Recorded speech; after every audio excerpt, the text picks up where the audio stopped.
Good morning all of you. RBS degree college Meja खास के online platform पे सभी छात्रों का हम हार्दिक स्वागत करते हैं। छात्रों, आज जो है बीएससी एजी 6 सेमेस्टर के अंतर्गत जो आपका सब्जेक्ट है manures, fertilisers and soil fertility management के अंतर्गत जो आपका टॉपिक है forms of nutrients in soil, ठीक है, जो कि मिट्टी में पोषक तत्वों के क्या रूप होते हैं। फिर उसके बाद प्लांट एनालिसिस जो है, पादप विश्लेषण क्या है। फिर रैपिड प्लांट टिश्यू टेस्ट जो है, मतलब तीव्र पादप ऊतक परीक्षण क्या है। आज जो है इस टॉपिक के अकॉर्डिंग हम आपको जो है अध्ययन करवाएंगे छात्रों, ठीक है। आइए स्क्रीन पर चलते हैं। मिट्टी में पोषक तत्वों के जो रूप हैं वो हम आपको बतला रहे हैं कि पौधों के वृद्धि और प्रजनन के लिए 17 तत्व या पोषक तत्व आवश्यक हैं। वे हैं जो तत्व हैं वो हम बतला रहे हैं। कार्बन हो गया, hydrogen, oxygen, nitrogen, phosphorus, potassium, sulphur, calcium, magnesium, iron, boron, manganese, तांबा, जिंक, मोलिब्लेडम, निकेल और क्लोरीन। पौधों को अपना जीवन चक्र पूरा करने के लिए आवश्यक पोषक तत्व माने जाते हैं। इतने तत्व जो है हमारे पौधे के जीवन चक्र को जो है एक तरीके से चलाते हैं छात्रों, ठीक है। क्योंकि होता क्या है कि जब इन तत्वों की कमी होती है जो है, तो वहां पे हमारा पौधा जो है अपना जीवन चक्र अच्छे तरीके से पूरा नहीं कर पाता है, ठीक है। उसके बाद वे पोषक तत्व जो पौधों के वृद्धि को बढ़ाते लेकिन पौधों के जीवन चक्र को पूरा करने के लिए आवश्यक नहीं है, उन्हें हम गैर आवश्यक मानते हैं।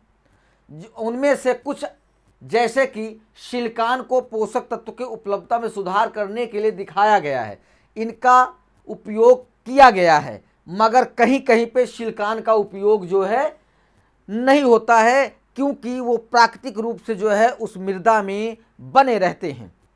फिर कार्बन, हाइड्रोजन और ऑक्सीजन के अपवाद के साथ जो कार्बन डाइऑक्साइड और पानी द्वारा आपूर्ति की जाती है और नाइट्रोजन स्थिरीकरण के माध्यम से प्रदान की जाती है, पोषक तत्व मूल रूप से मिट्टी के खनिज घटक के प्राप्त होते हैं। मतलब जितने हमारे पोषक तत्व हैं वो खनिज घटक के जो है एक तरीके से परिवर्तन होने के बाद ये हमारे मिट्टी में जो है एक तरीके से विद्यमान होते हैं धीरे धीरे, ठीक है। फिर उसके बाद जब किसी पोषक तत्व का उपलब्ध रूप मिट्टी के घोल में पर्याप्त अनुपात में नहीं होता है तो पौधों द्वारा अन्य पोषक तत्वों को इष्टतम दर पर नहीं लिया जा सकता है। अगर उस मिट्टी में कुछ पोषक तत्व अगर अनुमानित रूप के अनुपात के रूप में नहीं पाए जा रहे हैं तो वहाँ पे उनके दर में जो है एक तरीके से भूमिका आप नहीं अदा कर सकते हैं। अगर आप वहाँ पे कोई पोषक तत्व की जो एक मुख्य पोषक तत्व होता है जो पौधों के लिए बहुत आवश्यक है, अगर उनकी कमी अगर हो गई जो है तो पौधों द्वारा जो अन्य पोषक तत्व हैं वो इष्टतम दर पर नहीं लिए जा सकते हैं, ठीक है। फिर उसके बाद पौधों की वृद्धि को अनुकूलित करने के लिए मिट्टी के घोल का एक विशेष पोषक तत्व अनुपात अनिवार्य है। एक मूल्य जो पौधों की संरचना से गणना किए गए हैं, पोषक तत्व अनुपात से भिन्न हो सकता है। पौधों द्वारा पोषक तत्वों का ग्रहण तभी आगे बढ़ सकता है जब वे पौधों में उपलब्ध रूप से मौजूद होते हैं। फिर अधिकांश स्थितियों में पोषक तत्व मिट्टी के पानी के प्रसार, अवशोषण और आयनिक रूप से अवशोषित करते रहते हैं। जब वहाँ पे पौधों की जो ज़रूरत होती है, अगर वहाँ मिट्टी में वो तत्व अगर उपलब्ध है तो वो जो है अधिकतर जो है आयनिक रूप में जो है मिट्टी उसे जो है आराम से पौधों को जो है आसानी से अवशोषित होने के लिए प्रेरित करते रहते हैं। पौधों की अच्छी वृद्धि के लिए पर्याप्त दर पर शायद ही कभी पोटेशियम और फास्फोरस की आवश्यक मात्रा प्रदान करता है, क्योंकि अधिकांश पोषक तत्व उन खनिजों के क्रिस्टल में बंधे हुए होते हैं, ठीक है। फिर मिट्टी के कोलाइड्स और मिट्टी के कार्बनिक पदार्थों की सतहों पर अवशोषित पोषक तत्व कई पौधों के पोषण तत्वों जैसे calcium, potassium, magnesium, potash, zinc का अधिकांश सुलभ भंडार जो है हमारे मिट्टी में छात्रों जो है पाया जाता है। मगर जहाँ पे अगर वर्षा सबसे ज़्यादा हो रहा है तो वहाँ पे कुछ ऐसे हमारे पोषक तत्व होते हैं जो पानी के द्वारा जो है कहीं दूसरी जगह चले जाते हैं, तो जिससे उस मिट्टी में उस तत्व की कमी पाई जाती है, तो उसे अन्य जो है साधनों के द्वारा जो है पूरा किया जाता है। फिर उसके बाद मिट्टी में पोषक तत्व पौधे अपने जड़ों और विशेष रूप से जड़ के बालों के माध्यम से ग्रहण करते रहते हैं पोषक तत्वों को। ठीक है, एक पौधों पर ग्रहण किए जाने के लिए एक पोषक तत्व जड़ की सतह के पास स्थित होना चाहिए। जड़ के संपर्क में पोषक तत्वों की आपूर्ति कैल्शियम की दूरी के भीतर तेजी से समाप्त हो जाती है, जिनके द्वारा मिट्टी के घोल में घुले पोषक तत्व आयनों को पौधों की जड़ों के संपर्क में जो है लाया जाता है। मतलब कहने का अर्थ यह है छात्रों जो है कि अगर पौधे को पोषक तत्व की आवश्यकता है तो वहाँ पे कुछ आयनों और क्रिस्टल या जल के या पानी के माध्यम से उसे जड़ तक पहुँचाया जाता है, तो जिससे पौधों की जड़ों में जो मूल जो है जड़ होती है उसके बाद उसमें जो स्पर्म टाइप के कुछ बाल टाइप के जो है या सहायक जो है कुछ जड़ें निकली हुई होती हैं, तो वो भी जो है हमारे पोषक तत्वों को जो है अवशोषित करती रहती हैं। ठीक है, फिर उसके बाद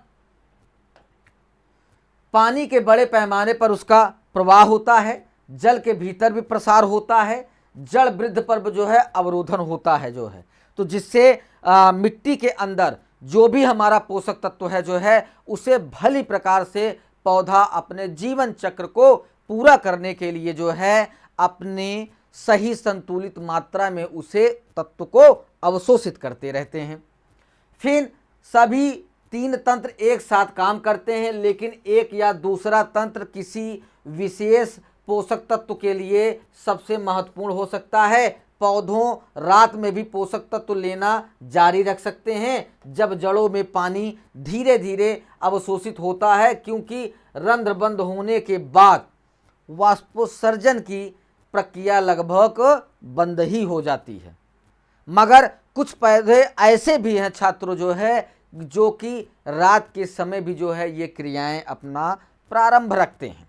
ठीक है, फिर उसके बाद अंत में जड़ अवरोधन काम में आता है, क्योंकि जड़ लगातार नई खाली न हुई मिट्टी में विकसित होती रहती हैं। जड़ें जो हैं जहाँ पे उन्हें स्पेस या जगह मिलता है तो वहाँ पे पौधों की जड़ें जो हैं अपनी जगह को अपने जड़ों को फैलाए रहती हैं, जिससे उन्हें पोषक तत्वों को अवशोषित करने में कोई अवरुद्ध उपलब्ध ना हो।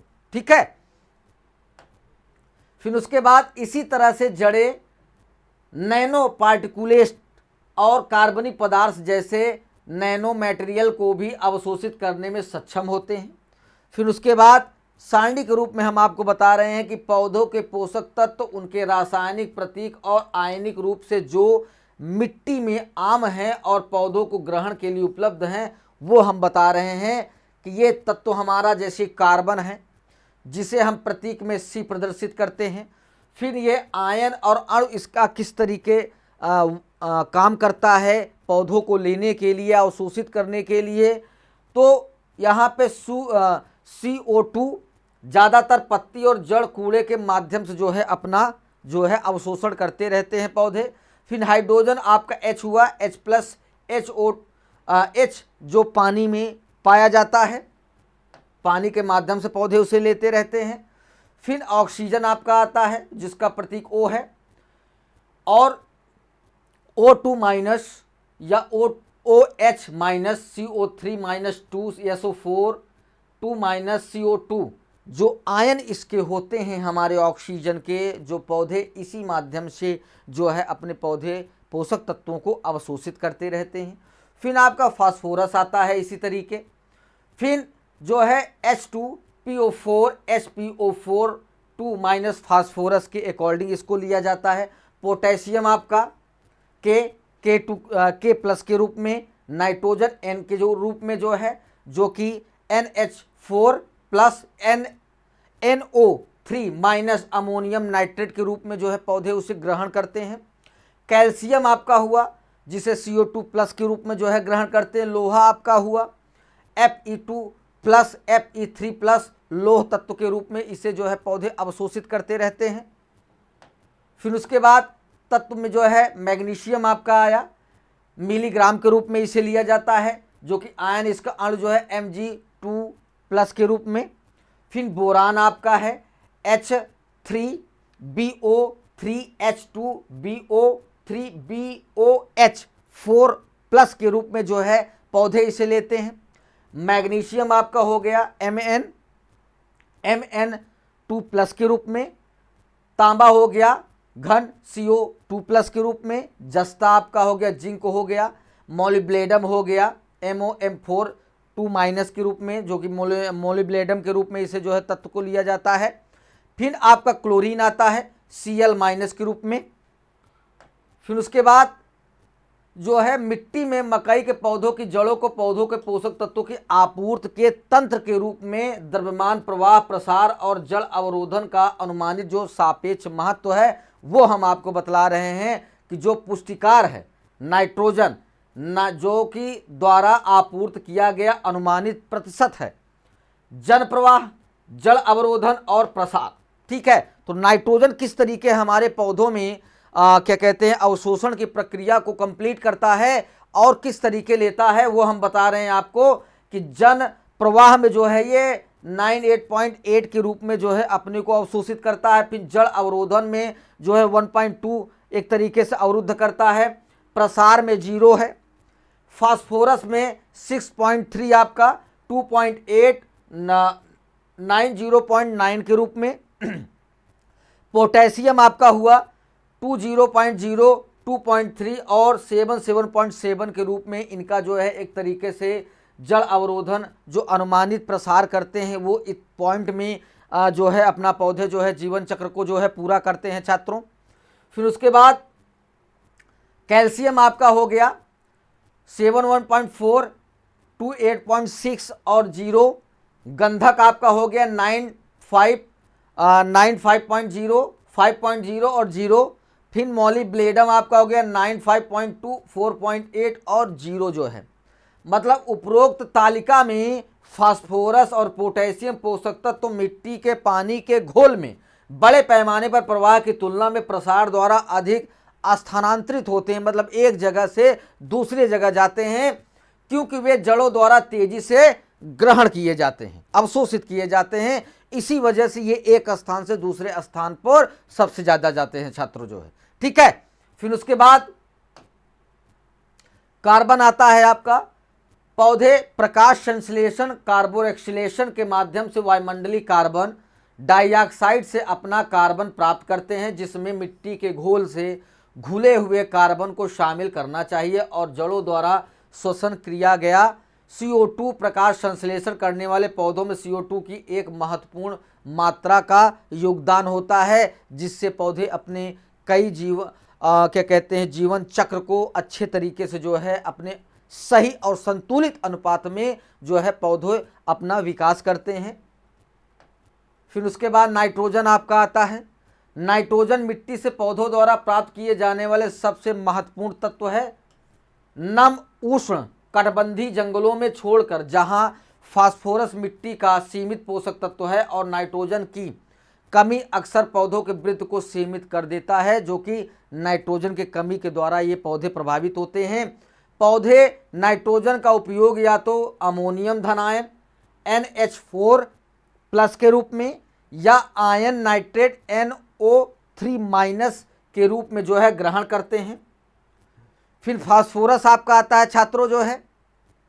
नाइट्रोजन के बाद संभवतः फास्फोरस वह तत्व है जिसकी मिट्टी में सबसे अधिक कमी होती है। यह अक्सर उष्णकटिबंधीय मिट्टी में सबसे अधिक कमी वाला तत्व माना जाता है, जहां तीव्र निक्षालन और खनिज अपक्षय के कारण खनिज पूल समाप्त हो जाता है, जबकि नाइट्रोजन के विपरीत फास्फोरस का भंडार नहीं हो पाता है, क्योंकि ये फास्फोरस जो है बहुत ही कम मात्रा में हमारे मिट्टी में जो है होता है। इसे अन्य साधनों के माध्यम से पूरा किया जाता है, जिससे पौधा अपना जीवन चक्र अच्छे तरीके से चला सके। फिर पोटेशियम आपका आता है। किसी मिट्टी में पोटेशियम की मात्रा 80,000 पाउंड प्रति एकड़ फुट तक हो सकती है, जिसमें केवल 150 पाउंड ही पौधे विकास के लिए उपलब्ध होते हैं। पोटेशियम के सामान्य खनिज स्रोत अभ्रक, बायोटाइट और पोटेशियम फेल्डस्पार KALSI 308 308 के आपेक्ष जो है इनका जो है एक तरीके से पोटेशियम का सामान्य खनिज जो है अभ्रक के रूप में स्रोत होता है। राइजोस्पियर बैक्टीरिया, जिसे हम राइजोबैक्टीरिया भी कह सकते हैं, ये कार्बनिक अम्लों के उत्पादन के माध्यम से इसके घुलनशीलता में अपनी योगदान जो है देते रहते हैं छात्रों। ठीक है, क्योंकि राइजोबियम के द्वारा जो है ये जो बैक्टीरिया हमारे होते हैं ये जड़ों में सबसे ज़्यादा पाए जाते हैं, जो कि नाइट्रोजन का फिक्सेशन करने में महत्वपूर्ण अपना योगदान देते हैं। फिर कैल्शियम आपका आता है। मिट्टी के वजन के हिसाब से कैल्शियम 1%, लेकिन कम हो सकता है क्योंकि यह घुलनशील और निछालित हो सकता है। इस प्रकार रेतीली और भारी निछालित मिट्टी या अत्यधिक अम्लीय खनिज मिट्टी में इसकी मात्रा कम होती है, जिसके परिणाम स्वरूप मिट्टी के घोल में मुक्त हाइड्रोजन आयनों की अत्यधिक सांद्रता होती है और इसीलिए इन मिट्टी में चूना लगाने की आवश्यकता, मतलब चूना पत्थर का उपयोग करना बहुत ही आवश्यक होता है, जो कि पोटेशियम के लिए बहुत ही सदुपयोग चीज़ें होती हैं। ठीक है छात्रों, फिर उसके बाद पौधों के पोषण के लिए पौधों द्वारा कैल्शियम ग्रहण करना बहुत ही आवश्यक होता है, क्योंकि पौधे अपने शारीरिक जो उनकी एक बाहरी जो है आवरण होता है उसे अच्छी संरचना और संतुलित आहार देने के लिए कैल्शियम की आवश्यकता जो है छात्रों पड़ती है। ठीक है, फिर उसके बाद मैग्नीशियम आपका आता है। अधिकांश मिट्टी में कैल्शियम और पोटेशियम के बाद कैल्शियम प्रमुख विनिमेय धनायनों में से एक है। मैग्नीशियम पौधों, रोगाणुओं और जानवरों के लिए एक आवश्यक तत्व है, जो कई उत्प्रेरक प्रक्रियाओं और क्लोरोफिल के संश्लेषण में भी जो है शामिल होता है।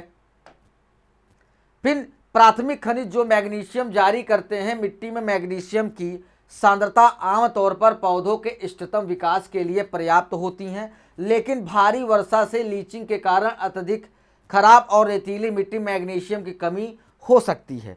मतलब मैग्नीशियम जो है, जैसे अगर भारी वर्षा हुई छात्रों जो है तो वहाँ पे मिट्टी से मैग्नीशियम जो है नष्ट होता चला जाता है।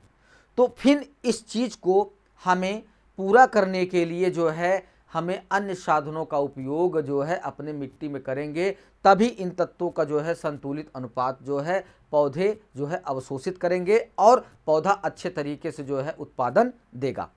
फिर आपका सल्फर आता है। फास्फोरस की तरह अधिकांश सल्फर पौधों को विघटित कार्बनिक पदार्थों से मुक्त होकर उपलब्ध कराया जाता है और यदि फसल लगाई जाती है तो सल्फर जोड़ने की आवश्यकता होती है। जिन खेतों में सल्फर की मामूली मात्रा हो वहां बड़ी मात्रा में नाइट्रोजन का उपयोग करने से तनुकरण प्रभाव से सल्फर की कमी हो सकती है। जब नाइट्रोजन द्वारा पौधों की वृद्धि को उत्तेजित करने से पौधों में सल्फर की मांग जो है बढ़ जाती है। सूक्ष्म पोषक तत्व आपके जो कि हमारे पौधों के जीवन चक्र में जो है सूक्ष्म पोषक तत्वों की जो है बहुत बड़ी जो है भूमिका जो है एक तरीके से अदा होती है छात्रों। पौधों के जीवन में आवश्यक सूक्ष्म पोषक तत्वों में अनेक महत्व क्रम में लोहा, मैग्नीशियम, जस्ता, तांबा, बोरान, क्लोरीन और मोलिब्डेनम जो है शामिल होते हैं। फिर आपका यह सब पौधों के ज़रूरतों को संदर्भित करता है, न कि मिट्टी में उनकी प्रचुरता को बढ़ाता है। इनकी बहुत ही कम मात्रा में आवश्यकता होती है, लेकिन पौधों के स्वास्थ्य के लिए ये आवश्यक है, क्योंकि अधिकांश एंजाइम प्रणालियों के आवश्यक भाग होते हैं जो पौधों के चयापचय में शामिल होते रहते हैं। फिर उसके बाद गैर पोषक तत्व आपके आते हैं। वे पोषक तत्व जो स्वास्थ्य को बढ़ाते हैं, लेकिन इन जिनकी कमी से पौधों का जीवन चक्र नहीं रुकता उनमें शामिल हैं कोबाल्ट, स्ट्रोटियम, वेनेडियम, सिलिकॉन और निकिल जो है गैर आवश्यक पोषक तत्वों में जो है छात्रों आते हैं। जैसे जैसे अनेक महत्व का मूल्यांकन किया जाता है उन्हें आवश्यक पौधों के पोषक तत्वों की सूची में जोड़ा जा सकता है, जैसा कि सिलिकॉन के जो है मामले में नहीं। मतलब कहने का अर्थ सिलिकॉन जो है तभी जोड़ा गया है जब हमारे पौधों को जो है आवश्यकता हुई है छात्रों। मतलब कहने का अर्थ ये है कि हमारा जो पोषक तत्व है छात्रों जो है कहीं कहीं पे सूक्ष्म पोषक तत्व भी जो है अपना अच्छा रोल या भूमिका अपनी अदा करते हैं, तभी पौधे अपना जीवन चक्र को अच्छे तरीके से पूरा करते हैं और अच्छी उत्पादन देते हैं छात्रों। ठीक है, यहाँ पे ये टॉपिक आपका समाप्त होता है। सभी छात्रों को धन्यवाद।